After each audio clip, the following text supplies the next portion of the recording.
Good morning, guys. Hope everyone's doing well. It is an absolutely gorgeous morning here in North Jersey. Cooler temps, sunny day. We're really going to get out here and try to enjoy ourselves.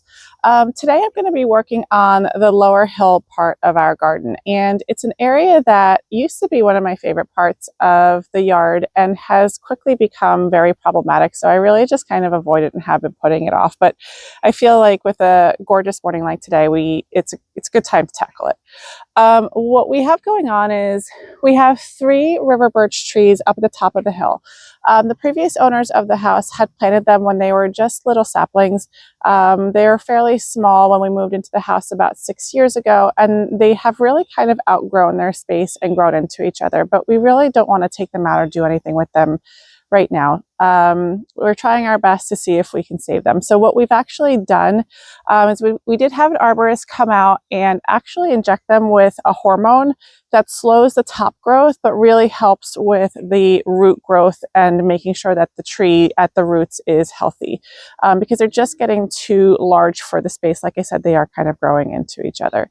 They also have some pest problems. So I have a lot of hostas planted at the base of the tree. I'll take you through and I'll show you. They have sooty mold on them. And basically what that is from the pests that are on the tree, whether it be spider mites or those type of pests. Their droppings basically create like a slime on top of the plant leaves, which attracts a black fungus to grow on top of the plants. Doesn't hurt the plants, but it looks really pretty gross. So I'm going to be washing those off. The area is an odd area in terms of not only is it dry, but east is that way. So the sun comes up this way. And as you can tell, it's pretty shady in the morning. And then once you reach about noon towards the end of the day, it does get blasted with sun. So picking plants for the area is going to be interesting because you want to get something that can take the sun, is not going to fry up in the sun. And you also want to make sure that it's going to get watered, even if it is drought tolerant. It's not drought tolerant until the plant is actually established. So I need to make sure that it's going to get enough water initially, so it's not fighting with the roots of the river birch to get the water. There are 2 false cypress here. I had left them here initially because it does provide some winter interest because they are evergreen, but I just don't like them anymore. So I'm going to be removing that and just moving some plants around just to really make the space a little bit more enjoyable. So with that, I'm going to take you through what it currently looks like. I'm going to take you through what plants I selected that may or may not go into the garden bed. I really don't pre-think what I'm going to put in. I just collect a bunch of things and see if it fits for the space, see if I like everything together. And then I'll take you through the end in terms of what the results were. All right, here we go. All right, so here is a wide shot of the hill, and you can see here are 2 of the river birch right here that are planted right next to each other. And then we have the 3rd river birch right over there on the other side of the stairs. If I walk you in a little bit closer, here's what we've got going on. So we also had the river birch trimmed, and some of the branches, as careful as the arborists were, and they did a really awesome job, but there still were some casualties. So what ended up happening is one of the branches fell on this autumn joy sedum. So I ended up just trimming it back because it had flopped over and it looked, even, if you can believe it, even worse than it looks now. And trimming it back allowed me to also create some more plants. So I spread it around the garden in some other spots because they root really, really easily. So it just gave me some free plants all around. So we may or may not leave that, or we may divide it. I'm not sure. Like I said, I don't really pre-plan things. I just kind of do things as I go to see how things look. The false cypress right next to it, these 2 will be removed. We have some more stone crop or hardy succulents at the bottom. I'm going to be thinking about doing something with that. This new weeping evergreen I planted in the spring. I forgot the actual name of it, but it hasn't really been all that happy here. It just doesn't get enough water, even though I tried to run drip irrigation, which you see back there, to it. I don't think it's enough. So I'm going to give it one more shot here because it's suffering, but it looks like it's still okay. I'm going to put a water ring around it to see if that will help. We have some hostas here that are just getting fried by the sun. I'm I typically cut them back later in the season. I'll probably cut them back now because they just look very, very tired and ratty, much like I do by this time of year, by the way. But I'm probably going to cut them back and transplant them somewhere else further up on the hill that is a little bit more shady. This smoke bush right here, this one we're going to leave. It adds a nice pop of red on the hill. And then as we walk up this little staircase, we have more hostas that are looking equally as tired. And then here on these bigger hostas, you can see the sooty mold that I was referring to earlier. So we're going to wash this off and clean this up and deadhead it.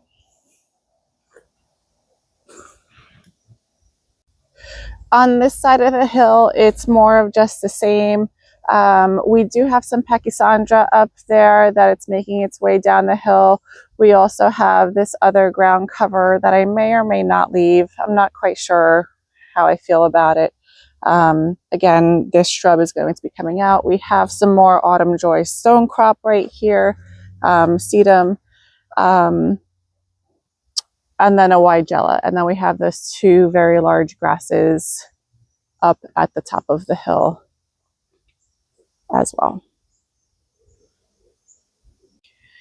Now for what plants I have collected and thinking about putting in there. So we have this bugleweed. Again, it's another ground cover, but I think it's a ground cover that adds a little bit different texture and different color. So I was thinking about potentially mixing this in.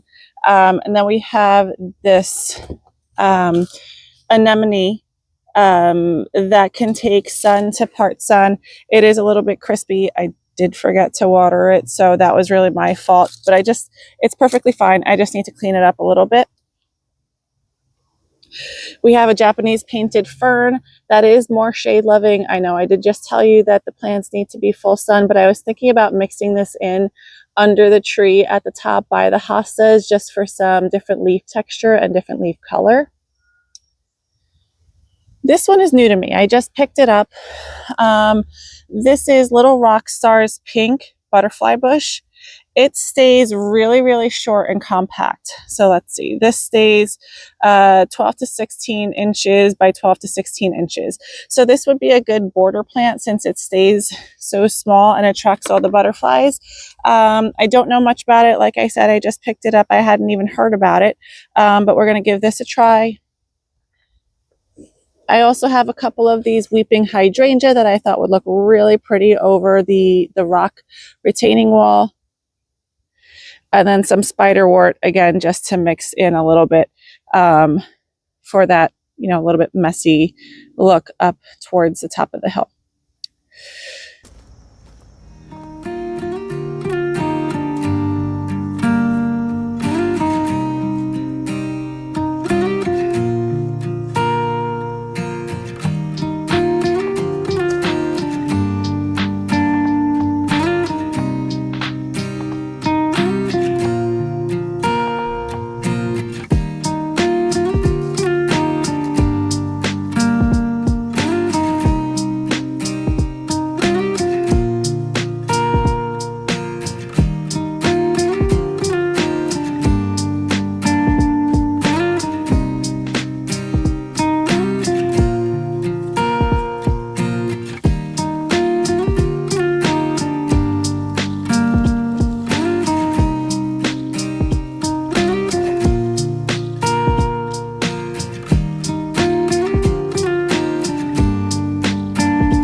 right, guys, here we are. We finished off this project for the most part. We will still have some odds and ends to tweak here and there, but I feel a lot better about it. Hopefully it's going to stay as is and feel a lot better than it did with those two giant evergreen shrubs that we had here, the false cypress that I ended up taking out.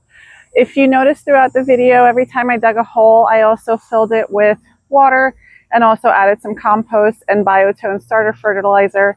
The water obviously helps any dry soil stay a little bit moist and is a little bit more helpful to the plant, but it also loosens up the soil around it. The compost is really important for soil health. The better the root system of the plant, the better the plant will actually do. And biotone starter fertilizer just tends to help plants get a little bit more established, again, really aiding with that root system.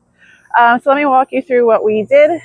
I ended up adding some of this sedum here that you see around this rock feature. I added it from the other part of the yard. It looks a little bit pathetic right now, but it will grow in quite well next year.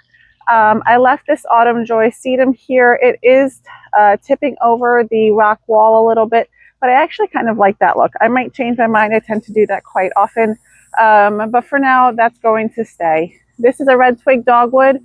It looks really, really sad right now. I did transplant it from another area within the yard, and it gets a little bit sensitive to transplanting, but it'll perk back up by the morning, so it'll look perfectly fine. This stone crop was here. I left it. It was being, you know, it was quite crowded with that that shrub that we had here prior, but now I think it looks really nice against the rock wall. I ended up putting in these two trailing hydrangeas. Right here is one and here is the other. I thought it would look really nice on the slope, and then around it I randomly just plugged in some of the spiderwort just to add some different colors. It has that bright purple flowers with those chartreuse leaves. I thought it would look like a nice companion plant to the hydrangea. Over here, just to repeat that rhythm and repetition across the garden bed, is another red twig dogwood that directly mirrors the one that I had placed right over here. This is going to be questionable. So this plant is a rose that I had picked up from a local grower. She had imported it from Holland, and there's actually a weeping rose, and it has some, it's almost like a powdery blue / purpley flowers on it. There is a couple of blooms that are coming, so I'll have to video that for you guys once they open. It's very, very different from any other rose that I have personally seen. But the only thing that I'm going to have to do, since roses tend to like richer soil, is really monitor it, make sure that it stays fertilized and stays moist. So I will have to run drip to this one because it tends to be a little bit of a drier area. This sedum was the one that I told you earlier in the video that I had chopped and spread across the other garden beds, the spiderwort back there, and then I also trimmed up this dusty miller. I ended up putting the anemones over here. They get a little bit more sun, and I moved the hosta that was getting fried up closer to the top of the hill where there's more shade. I was originally talking and thinking about, you know, washing off the hostas with all the sooty mold, but it just wasn't worth it. It was really caked on there. It was really quite gross. So I ended up just trimming them back, as you're supposed to do at the end of fall anyway. So I just ended up doing it a little bit earlier. The other thing that I noticed is the soil around this smoke bush is really, really dry. So in addition to the watering that I'm going to put around this evergreen over here, I'm going to put it around this smoke bush as well, because it really could use it. So with that, I think that covers what we accomplished today. Hope everyone enjoyed this video. Let me know in the comments if you have any questions, and see you guys in the next one. Bye.